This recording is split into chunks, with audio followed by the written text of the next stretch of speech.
Video like जरूर कर लीजिए और ऐसे वीडियो लगातार फ्री में पाने के लिए चैनल को तुरंत सब्सक्राइब कर लीजिए और बेल आइकन को जरूर टैप कर लीजिए ताकि आगे भी सारे वीडियो आपको मिलते रहे। यूट्यूब में फॉलो करते हैं तो प्लीज ये वाला फ्री टेलीग्राम चैनल जरूर ज्वाइन कर लीजिएगा। सारे नोटिफिकेशन सारे अपडेट यहीं पे आते हैं, ध्यान रखिए। नमस्कार साथियों, स्वागत है आप सभी का ऑनलाइन एग्जाम प्रिपरेशन पर which is the part of study for civil services.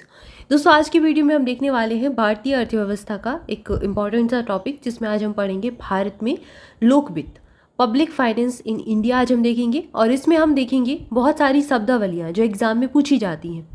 अलग अलग शब्दावलियों से प्रश्न एग्जाम में लगातार बनते हैं। जैसे आपसे यूपीपीएससी आयोग पूछ लेता है जेंडर बजट क्या कहलाता है, तो ऐसी शब्दावलियों को आज हम इस वीडियो में कवर करने जा रहे हैं। ये वीडियो आपका यूपीपीएससी प्रीलिम्स प्रारंभिक परीक्षा जो आपकी जुलाई में है उसके लिए महत्वपूर्ण रहेगा। आरओ री एग्ज़ाम अगर आप देने वाले हैं तो वो आपका एग्ज़ाम में ये काम आएगा। इसके अलावा आप UP triple S C PT देने वाले हैं उसमें भी महत्वपूर्ण रहेगा। बीईओ के लिए आरओ सभी एग्ज़ाम के लिए महत्वपूर्ण रहेगा, क्योंकि भारतीय अर्थव्यवस्था इंडियन इकोनॉमी का जो ये टॉपिक है हर एग्ज़ाम में पूछा जाता है। तो आइए चलिए शुरुआत करते हैं आज के टॉपिक की।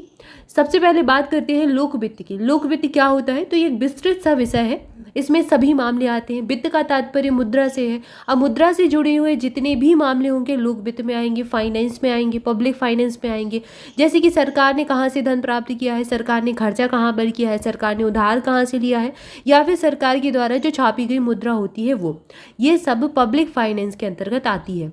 लोक वित्त अथवा सरकारी वित्त को अब क्या कहा जाता है? एक नया नाम लोक अर्थशास्त्र दिया, पब्लिक इकोनॉमिक्स। अब इसी को पब्लिक इकोनॉमिक्स कहा जाता है, लोक अर्थशास्त्र। तो इसमें हम लोक वित्त का अध्ययन करते हैं।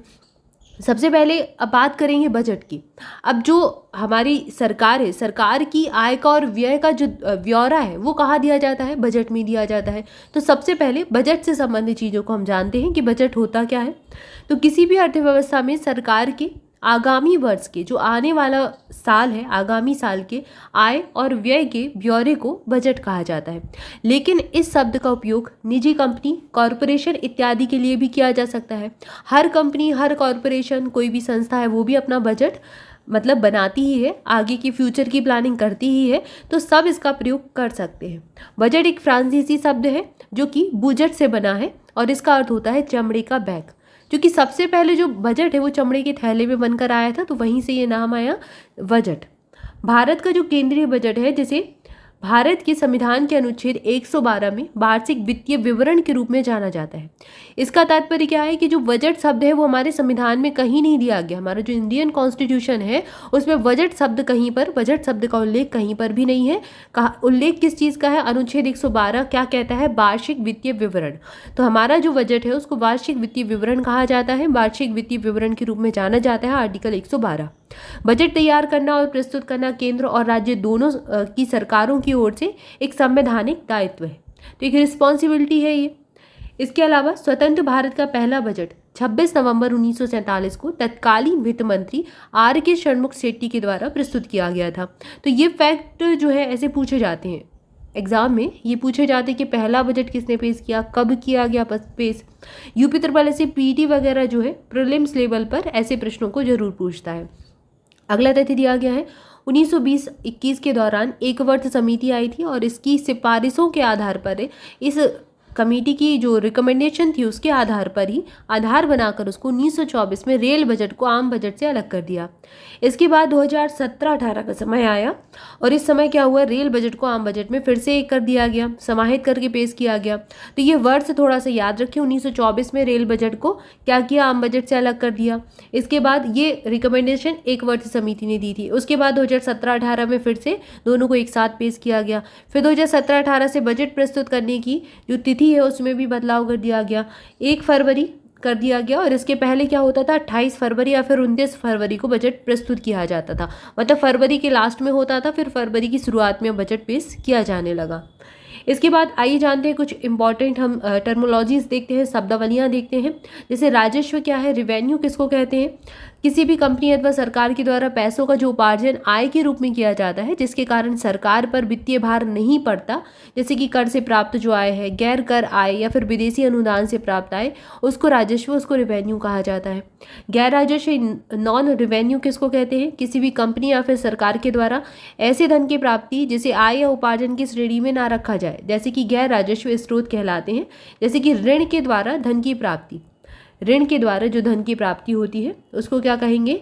गैर राजस्व कहेंगे। अब यहाँ से क्या है, जो धन की प्राप्ति हो रही है वो अलग से तो नहीं आ रही है, हमने क्या लिया है? लोन लिया है, वो वापस हमें चुकाना पड़ेगा, तो वो गैर राजस्व में आएगा।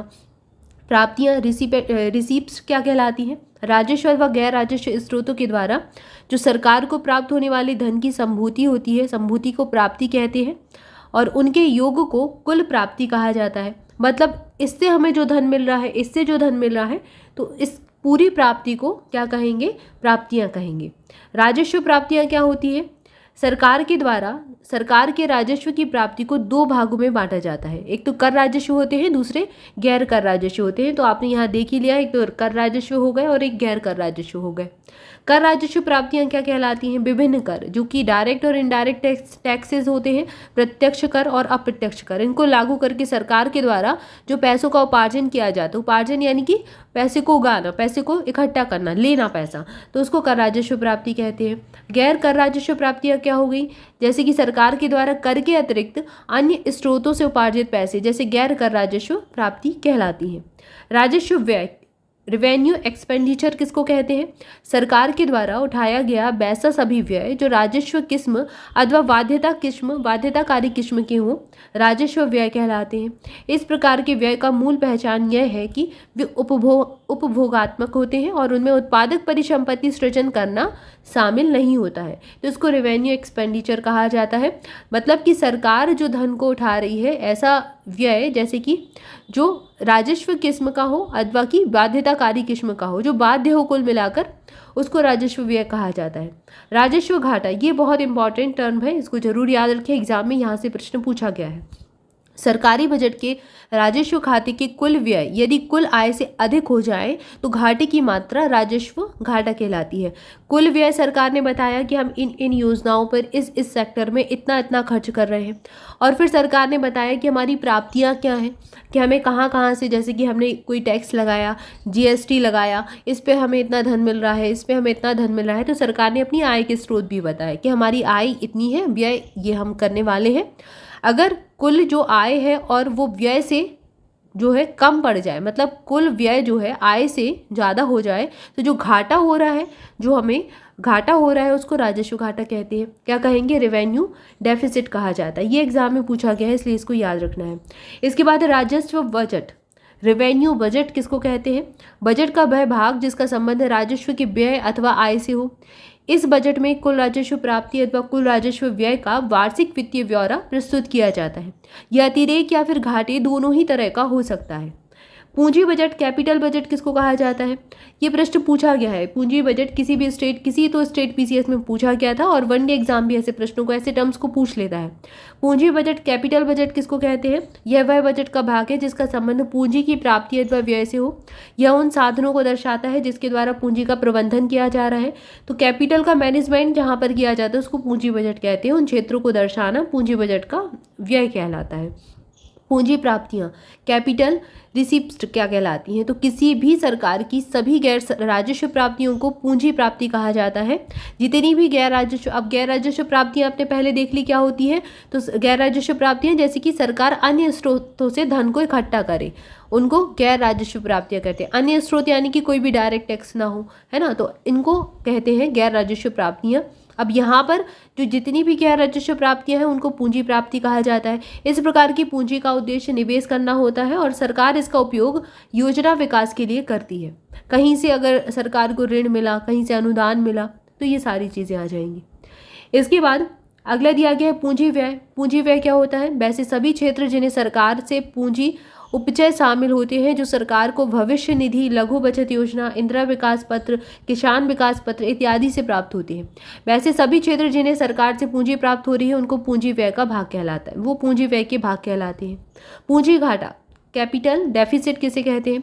सार्वजनिक वित्त या फिर अर्थशास्त्र में ऐसा कोई शब्द नहीं है, लेकिन व्यवहार में अक्सर इस शब्द का प्रयोग किया जाता है। तो इस शब्द का प्रयोग कहाँ करते हैं? पूंजी की कमी, पूंजी की विरलता के अर्थ में रोजमर्रा के आर्थिक समाचारों में ये शब्द सुनने मिलता है, पूंजी घाटा। राजकोषीय घाटा, यहाँ से प्रश्न एग्जाम में बनता है। यदि सरकार की कुल प्राप्तियां, राजस्व और पूंजी प्राप्ति और कुल व्यय, राजस्व और पूंजी व्यय का संतुलन नकारात्मक हो जाए, निगेटिव में जाए, तो यह राजकोषीय घाटे को दर्शाता है। और इस अवधारणा का उपयोग भारत में वित्त वर्ष 1997-98 से किया जा रहा है। प्राथमिक घाटा, प्राइमरी डेफिसिट किसको कहते हैं? वित्तीय घाटा एक साल की ब्याज देनदारियां हटाकर प्राथमिक घाटा है। इस शब्द का इस्तेमाल भारत ने 1997-98 के बजट से करना शुरू किया था। सार्वजनिक बजट, पब्लिक एक्सपेंडिचर किसको कहते हैं? सार्वजनिक व्यय जो है, सार्वजनिक व्यय का तात्पर्य होता है सरकार द्वारा विभिन्न उत्पादक, अनुत्पादक, कल्याण आदि जिस पर किया गया जो व्यय है उसको सार्वजनिक व्यय कहेंगे, पब्लिक एक्सपेंडिचर कहेंगे। जैसे सरकार ने कहीं पर कुछ निर्माण कार्य करा दिया, किसी कल्याण के लिए काम कर दिया, कहीं पर अनुत्पादक कार्य करा दिया, कोई जो विभिन्न उत्पादक कार्य जो सोसाइटी के लिए किए जाए, पब्लिक के लिए किए जाए, वो सार्वजनिक व्यय के अंतर्गत आते हैं। सार्वजनिक ऋण, पब्लिक डेब्ट किसे कहते हैं? किसी समय विशेष पर देश के ऊपर सकल ऋण दायित्व ही सार्वजनिक ऋण कहलाता था। सार्वजनिक ऋण आंतरिक और बाह्य दोनों होते हैं। देश के अंदर से अल्प बचत योजनाओं आदि से लिया गया ऋण आंतरिक ऋण कहलाता है, जबकि देश के बाहर से लिया गया बहुपक्षीय, द्विपक्षीय, वाणिज्य उधार आदि बाह्य सार्वजनिक ऋण की श्रेणी में आता है। जैसे अब कई सारे समझौते होते रहे, बहुपक्षीय समझौता, द्विपक्षीय समझौता, तो दो राज्यों के बीच में भी कई समझौते होते हैं, देशों के बीच में होते हैं, ठीक है, कई सारे संगठन होते हैं। तो ये जो हमारे यहाँ पर आकर निवेश करते हैं उन सब में, या फिर कई बार हम ऋण भी लेते हैं किसी भी जो सार्वजनिक कार्य है उसको कराने के लिए, तो वो सब पब्लिक डेब्ट के अंदर, सार्वजनिक ऋण के अंतर्गत आते हैं। शून्य आधारित बजट किसको कहते हैं? ये प्रश्न पूछा गया एग्जाम में। शून्य आधारित बजट में शून्य को आधार माना जाता है और पिछले वर्ष के व्यय पर ध्यान नहीं दिया जाता। भारत में इसकी शुरुआत 1983 से हुई थी। यह विश्व में सबसे पहले अमेरिका में 1962 में शुरू किया गया था। बजट के प्रकार, बजट कौन कौन से होते हैं? एक तो गोल्डन रूल बजट कहलाता है, एक संतुलित बजट, बैलेंस बजट होता है, जेंडर बजट होता है, आउटकम एवं परफॉर्मेंस बजट होता है। तो ये बजट के अलग अलग प्रकार हैं। जेंडर बजट किसे कहते हैं? ये एग्जाम में पूछा गया है। यह महिला सशक्तिकरण की दिशा में एक प्रयास था जिसका आरंभ पहले ऑस्ट्रेलिया के द्वारा 1984 में किया गया था। इसके तहत सरकार महिलाओं के विकास, कल्याण और सशक्तिकरण से संबंधित योजनाओं और कार्यक्रमों के लिए प्रतिवर्ष एक निर्धारित राशि की व्यवस्था करती है। भारत में 2005-06 में के बजट से जेंडर बजट का प्रारंभ हुआ। अब इसको याद रखना है, ये वर्ड्स एग्जाम में पूछा जा चुका है और इसके संबंधित जो तथ्य हैं वो भी याद रखें क्योंकि एग्जाम में ये पूछे गए हैं। तो यहाँ पर हमने बजट और कुछ शब्दावलियाँ देखी अर्थशास्त्र से संबंधित जो एग्जाम में पूछी गई हैं अलग अलग, तो इनको याद रखें। इंपॉर्टेंट वीडियो था। वीडियो कैसा लगा कमेंट करके जरूर बताएं और वीडियो को लाइक जरूर कर लें, चैनल को सब्सक्राइब भी कर लें, दोस्तों के साथ भी शेयर करें। आज की वीडियो में इतना ही। मिलेंगे नेक्स्ट वीडियो में नेक्स्ट टॉपिक के साथ। चैनल के साथ जुड़े रहें। स्टडी फॉर सिविल सर्विसेज के कोर्सेज अगर लेना चाहते हैं, हमारे पेड बैचेस आर री एग्जाम के लिए, यूपीपीएससी प्रीलिम्स के लिए चल रहे हैं। यूपीपीएससी प्रीलिम्स 2024 के लिए हमारा क्रैश कोर्स भी चालू हुआ है जिसमें 844 पेज का स्टडी मटेरियल पढ़कर आराम से कट ऑफ क्लियर किया जा सकता है। ये कोई भी कोर्सेज अगर आप लेना चाहते हैं तो study for civil services application पर अभी हमारा 20% का डिस्काउंट चल रहा है जिसमें आप ज्ञान सर कूपन कोड लगाकर आराम से 20% का डिस्काउंट ले सकते हैं। फ्लैट डिस्काउंट चल रहा है तो ये आपके लिए अभी बेनिफिशियल रहेगा। कोई भी आपको स्पेस नहीं देना है, सारे लेटर जो है स्मॉल लेटर है, तो इसका लाभ अभी आप ले सकते हैं। एप्लीकेशन की लिंक आपको डिस्क्रिप्शन मिल जाएगी और मोर अपडेट के लिए हमारा टेलीग्राम ग्रुप ज्वाइन कीजिए, लिंक आपको डिस्क्रिप्शन मिल जाएगी। Thank you for watching this video. Thank you so much.